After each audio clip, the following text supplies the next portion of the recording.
Make it great, the bonds will last. It's the Lambert Connected Podcast.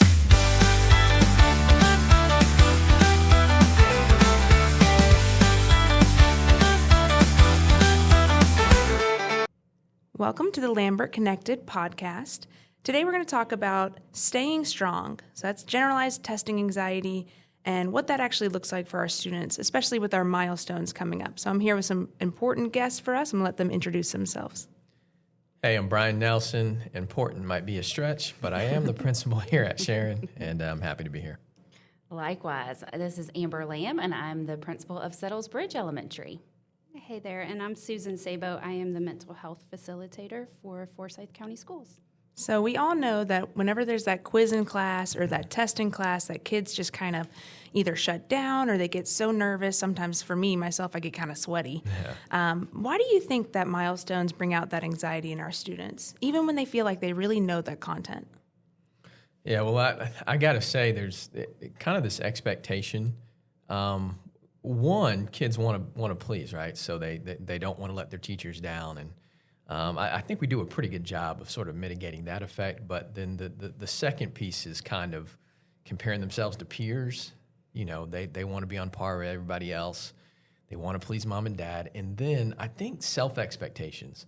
They have their own goals, the level they want to be at.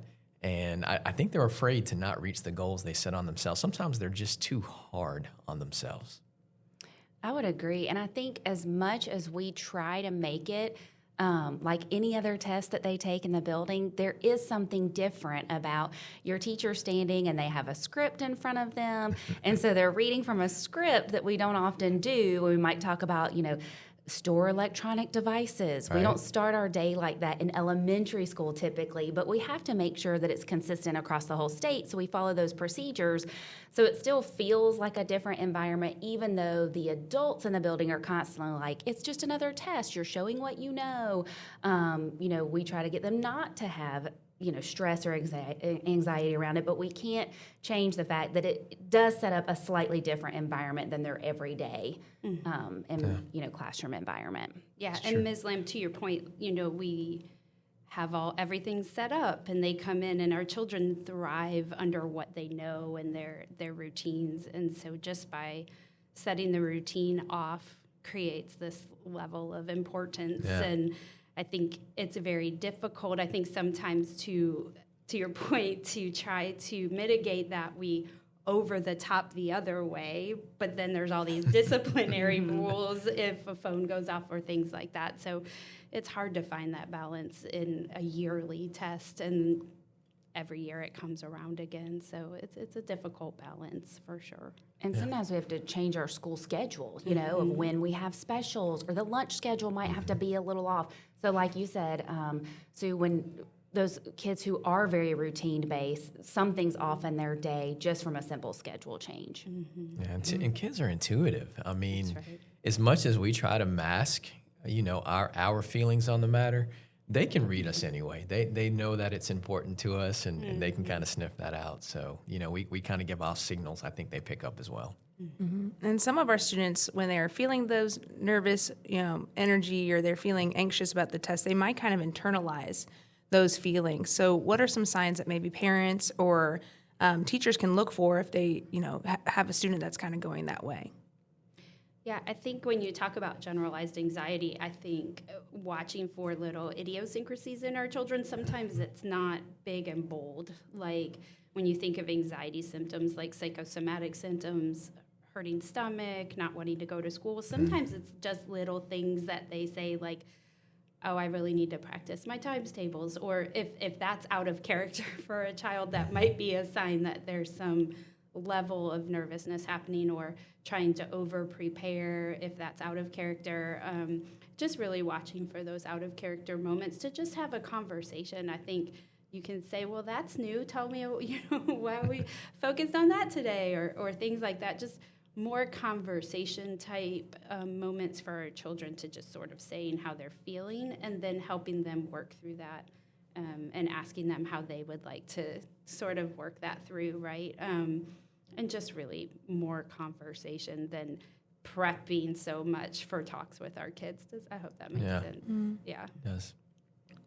I think I like how you brought up that the kids kind of or parents can open that communication and start being like, why do you think you're feeling this way? Do you think there's any other things that parents can help their students to understand that feeling that it's okay to be nervous, but it doesn't necessarily mean that you're going to fail? Yeah, I think it's important to understand how anxiety can work for us as well, right? So I think we have decided that anxiety in our children is bad, and that's not necessarily the case, right? Anxiety in a manageable level can be extremely motivating and inspiring for children.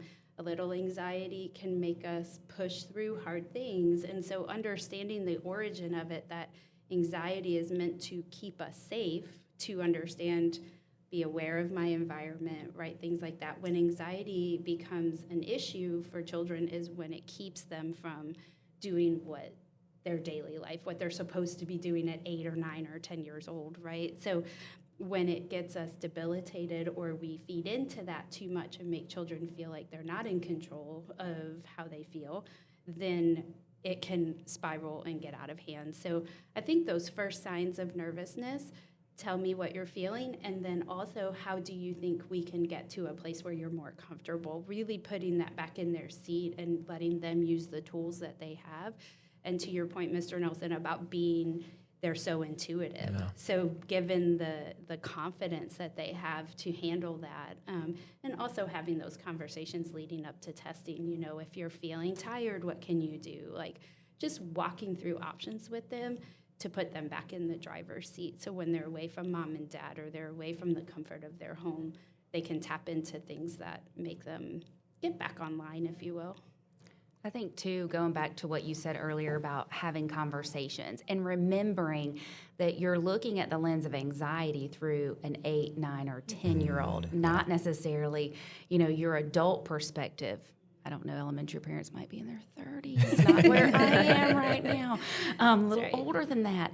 But, not putting our adult perspective on our children and really talking through and getting them to tell the examples of what's making them nervous. And also remembering that that anxiousness comes from either worrying about the past or the future. So trying to focus on what's right in front of them and what they can control in that moment, I think is also huge. Yeah, and I think getting to the end as well. I think sometimes kids will create a narrative surrounding around what's going to happen if, and I think working through that narrative with them can be very helpful. So, what's going to happen if I don't do as well on this test as I did last year? Well, the world won't end. In fact, I'm going to continue to love you. You're going to continue to be amazing, and we'll continue enjoying each day at school. So helping to mitigate some of those fears that might be creeping in as kids make up what's going to go on. If you do well, we're going to celebrate you, and we're going to be so proud of you. But no matter what happens, your world and life isn't going to change. We're just going to keep on keeping on. I think talking through those things really can help. Absolutely. In the Lamb House, we call that worst case scenario. We walk through what is the worst thing that could happen. And you're right. Doing poorly on one assessment is not the end of the world. Yep. And letting them see that for themselves and really talking it through helps. Yeah, performance is one thing, but their identity always stands, just to affirm their identity. Right. Mm-hmm. And Ms. Lamb, you touched on an important point about where anxiety is rooted, and it doesn't live in the right now ever, right? So anxiety kicks up and takes over when we're living too much, as to your point, in the past, and with children we can say as in regret, right? Yeah. Or the future, which is anticipation anxiety, right? So helping them understand something that has already occurred, we can't do anything about, right? So it's time not well spent focusing on that. And then also anticipation anxiety. We can't change the future, right? So getting our children to talk in evidence. So when they come home, I think, if we're starting things with I think, well, what's your evidence for that? And really getting them to start seeing that if it hasn't happened yet, it hasn't happened yet, right? And I'm doing my best, and have we gone to school and we've done our best? Or if we weren't feeling well, these things can all be taken into account, right? But to your point, I think it's an important point for our families to understand where anxiety lives, and if we can help our children get back to the present moment, it's not there. Yeah, that's true. And you guys talked a lot about, what are some ways that we can prepare our students, some of those conversations that we can have with them ahead of a test. But let's say there's a kid sitting in the middle has just done 10 questions and all of a sudden they're just, having that mental block. They are starting to just get really nervous. How can we bring them back to that positive energy and just moving forward, kind of that reset right in the middle of testing? Yeah, I think you get with kids and you try to meet them where they are. I mean, I think a lot of the strategies are the same. And I think, and let it be said, no matter what we're trying to accomplish from standardized testing and things that we're commissioned to do, the first thing is always, first and foremost, the safety of kids. And that means physical safety, but also mental safety. So if we see a kid struggling in a test space, it's more than appropriate. It's expected that we're gonna pause to make sure that we nurture these kids' well-being. What we don't need is a kid carrying a scary experience or a traumatic experience from testing in third grade into their 30s. That's right. I mean, so first and foremost, we're going to be there for the kids in those moments, and teachers have strategies that they're going to use with the kids to make sure they get past it. But they're going to meet them where they are. They're going to help ground them in the moment. We're going to use their senses and bring them back to the moment with those, and ultimately get them back to a place to where they can, take that test safely. Or if they can't, then we can also address that. There are opportunities to make test up and things like that. But the child always comes first in these circumstances. And one of the things that we teach them in those moments that hopefully, like you're saying, we do a lot of pre-work, but in that moment that they would maybe take a deep breath. And so we talk a lot about inhaling for a count of 4, holding that breath for a count of 4, and then releasing that breath for a count of 4. Or some might do 4, 8, 4, whatever they have found comfortable for themselves, but just kind of pausing, taking a breath, and seeing if they're ready to move on from that point. And then another strategy we talk to them about, it could be like a grounding strategy as far as like, what are 3 things you see? Mm-hmm. What are 3 things you hear? And they go through their different senses, and then it's like, okay, I'm back on track. I'm getting my mind back to what I'm doing right now, and now let me get back to this test. So we teach our kids these strategies that hopefully, they'll use in those moments.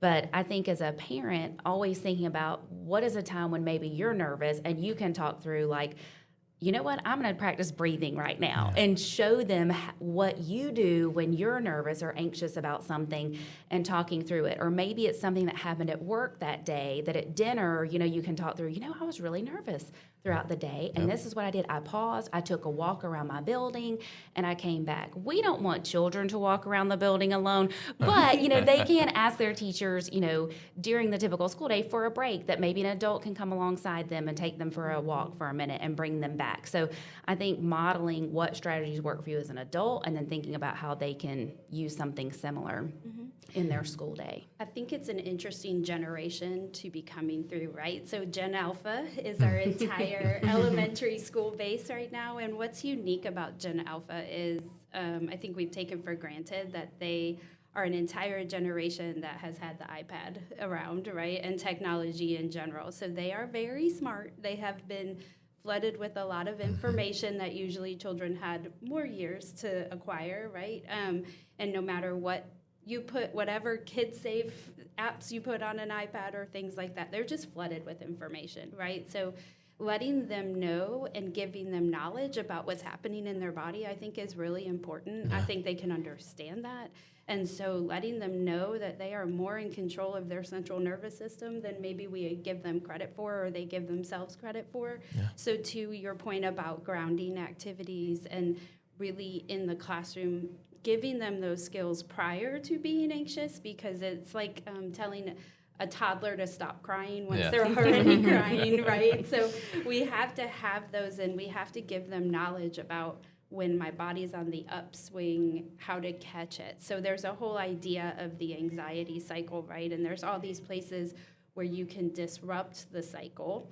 But if you get to a certain point, now we're overtasked on our central nervous system. So giving them opportunities to disrupt that anxiety cycle. And some of those grounding activities you spoke of are phenomenal ways to get them back online, for sure.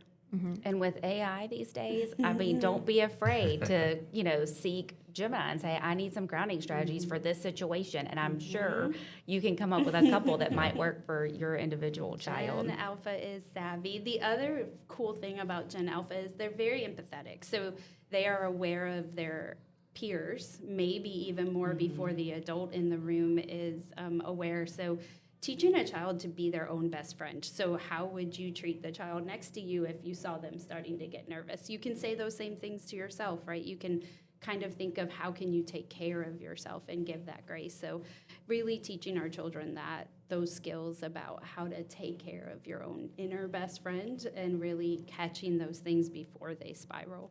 Yeah, great moment to Brings them back connect. online for sure. Yes. That. Just great moment to connect with kids as well. I mean, if they're Gen Alpha, I'm like generation Roman numeral 1 or something. That's right. But we all remember that feeling of taking a standardized test. What a great moment to find that common ground with your child and say, hey, I remember when I did that in 4th grade, and I remember feeling some of the same things. So allowing them to just kind of connect with you in that space, I think can also be helpful in terms of getting them grounded. And just thinking too, like just physical little things that they can do the day of the test. I'm sure every parent, teacher has said, hey, make sure you guys get a good night's sleep before you take the test. Just what other advice has your parents given you when you went into a test-taking situation? Yeah, I think as parents, one of the best advice I can give, and honestly as a mom, and being a clinician in the community, but having been a mom whose children went through this, and looking back, I wish I had done more of, is really being the person in the home that creates calm and space before leaving. I know we've always talked about in the past a good breakfast and forcing good sleep, and the more you force something, the more inauthentic it feels, right? And can create its own anxiety if we shift the household too much going into the test. So then again, all those messages we're sending them about just do your best, nobody's expecting anything. If we create too much shift in the home, it creates a sense of this is different, right? So just really having some real confidence building conversations, maybe in the car or on the way to the bus stop in the morning about, hey, you've got this, mom's got you, dad's got you, grandma has you, whatever that may be, and just trying to bring that energy level down so that when we put them in whatever mode of transportation on the way to school, there was a sense of calm and a sense of support on the way out the door. Yeah. Yeah. Go ahead. Oh, yeah. I mean, for me, I'd just recommend just identity affirmation, that you are who you are, and reminding of kids that. I remember, and this was imparted to me by my mom. I remember being a little kid and my mom, and she would say, she's trying to instill in me, she'd say, Brian, you're a champion. You're a champion. Well, that's right, I'm a champion. I don't know why we had to say it that way, but it really stuck. And really the message was, hey, no matter what comes up, and lots of times this would be in a moment where I was being overly critical of myself. She'd say, who are you? And I don't want to answer, who are you? I'm a champion. But she just instilled in me, no matter the circumstances or the situation, whether you did it the way you wanted to or it went sideways, you are who you are, and I feel about you the way I feel about you, no matter what happens. So I recommend just continuing to affirm those things and making sure that they're instilled in the children as they lead up to whether it's a test or it's going to be the football or drama tryouts or even that first job interview. I think those things really, really stick and help in those tough moments. Absolutely. I couldn't agree more.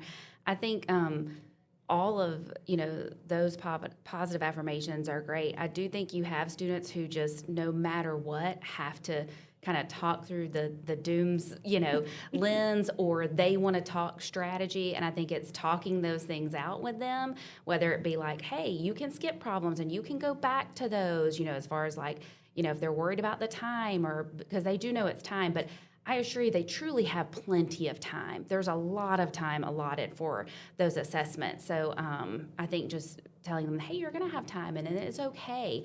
But I think to your point of, what you said earlier, Mr. Nelson, is like it's just one piece of, the puzzle, whether that is a tryout later. This is an academic task that we're talking about with milestones, but it's just a piece. It's not your full identity. And I think, those conversations are the most important conversations, because if they are stuck on a problem and they don't know what to do, hopefully they can do that self-talk that Sue mentioned and say like, okay, I'm just going to do my best and I'm going to move on. And, again, as much as we can model that for students, but I am going to start telling myself in the mirror in the morning, I am a champion, and I am going to channel that. I love that. I think the part that your mom said it with emphasis like that is what stuck with you all these years. So I think, those connections with your kids are just priceless. So think about what are those mantras in your home, and how can you create a mantra that in these situations, that's what comes to their mind in their hardest moments, because that's what we want kids thinking. When they are struggling with something. All I could think about when you were saying that is some Sharon Elementary spirit wear. And also what I love about that, and I think is hopefully what your mom was stressing, was you are your own, right? You can own it. And so I love that. I see that on a t-shirt for sure. You own the moment and just be exactly who you're intended to be in that moment. I think sometimes our children think they have to be perfect across the board too. And what I think builds resiliency in our children, and what I think our elementary schools can help us so much with as they move towards middle and high school, is we're not going to be great across the board all the time. And so already instilling in them that we're going to have interests and our brains are going to lean creatively or logically, right? And giving them that knowledge that some of us are going to lean towards the languages academically, and some of us are going to lean towards STEM and sciences, right? And so teaching our children that we're going to be the rock star that we are on this math test today, and tomorrow maybe it's language arts and that's not our strength, and knowing that we can get through hard things no matter what, and then we have some relief in showing what we're more maybe naturally good at, right? I think our children sometimes have this sense that I'm all good or I'm all bad, right? Yeah. And so really instilling in them early on, it just builds so much resiliency that we're going to have these moments where we're great, and then we're going to have these moments where we're learning where we need to, spend a little more time, but also just that not everyone is all the way across the board, and just instilling that resiliency to bounce back. So as we wrap up, just what's one thing you want our parents or our students to walk away with from this podcast? I think that there's a balance, and that these two are not mutually exclusive. We love kids and we love the whole child, and we're there to meet their needs, the Maslow's hierarchy of needs. But at the same time, we know what they're capable of, and we're okay helping them put their best foot forward when it comes to standardized tests. So that they can be proud of their accomplishments, and so that we can have tangible ways of tracking how we're doing, and the commission to serve them and give them the best education possible. So I think it's important to us to do both all the time and do both very well. Yeah, I think, you want to have markers where you can show growth, and that's one of the ways, and that's how we really use the results of these assessments within our buildings is, that marker for progress. So while we don't want students to be overly anxious, we do want them putting their best foot forward when they do those assessments, because we want them to be able to celebrate their growth. And then I think it just goes back to that point of, the saying of the whole is greater than the sum of its parts, which mathematically doesn't really work. but metaphorically, we know that, it's the sum of all of who we are, not just one little assessment. But we want them to, grow in confidence when they're taking these assessments. Yeah. And I think also from a mental health lens, just building that resiliency in children and knowing that you're already from the best school district in the state of Georgia. So we have that cornered, and your children are already winning there. So just really sitting back in that and just being proud of our community, proud of our children, proud of all the adults who show up every day for them, and just really knowing that this is evidence for how we're doing well. And also areas where our children can grow. But we have phenomenal, all pieces of the puzzle are phenomenal. So just really having confidence in that and taking the moment to see where we can support them. Yeah, that's good. Well, we thank you guys for joining us for our podcast today. And in the words of Mr. Nelson's mom, you are champions, and we believe in you. And we love you guys. So thank you so much. Thank you. Bye. Bye.